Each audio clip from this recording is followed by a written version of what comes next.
Ursula von der Leyen's speech in the European Parliament this week was bristling with hostility towards the UK, underlying her insidious menace, a Brexiteer has warned. Lee Evans, editor-in-chief of the pro-Brexit website Facts4EU.org, was commenting on the European Commission President's remarks on Tuesday after MEPs finally ratified the trade deal signed by Boris Johnson in December, finally enshrining the previously provisional deal in law. In it, she said, the agreement comes with real teeth, with a binding dispute settlement mechanism and the possibility for unilateral remedial measures where necessary. Let me be clear, we do not want to have to use these tools, but we will not hesitate to use them if necessary. Writing on the website, Mr. Evans said, failed German Defense Minister Ursula von der Leyen has made menace speeches and statements since she was appointed at the last minute as EU Commission President, when the leaders of the EU 27 countries could not agree on anyone else.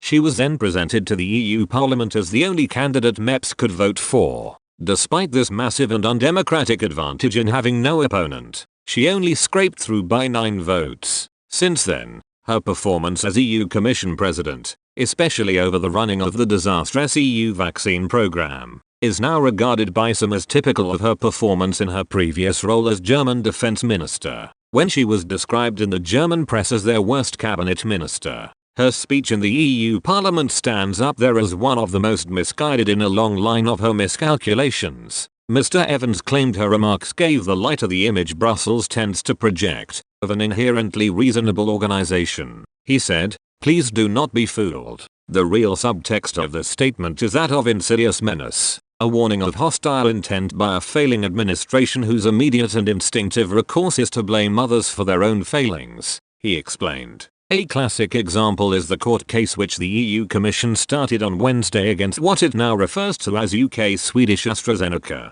Mr. Evans suggested Mrs. von der Leyen's remarks in the course of her speech ran counter to Article 1 of the EU-UK Trade and Cooperation Agreement, which highlights the importance of good neighborliness. He said, the world's 5th largest economy and one of its major soft and hard powers, the United Kingdom, is on the EU's doorstep. For the EU's Commission President to make a speech like this is a disgrace. The Parliament rubber-stamped the deal several months after it was ratified by the UK Parliament. Commenting, UK Prime Minister Boris Johnson hailed it as the final step in a long journey, providing stability to Britain's new relationship with the EU. He added, now is the time to look forward to the future and to building a more global Britain. Lord David Frost, who negotiated the agreement with EU counterpart Michel Barnier, tweeted, hugely welcomed the overwhelming vote by the European Parliament for our trade agreement with the EU. Hope we can now begin a new chapter together as Europeans,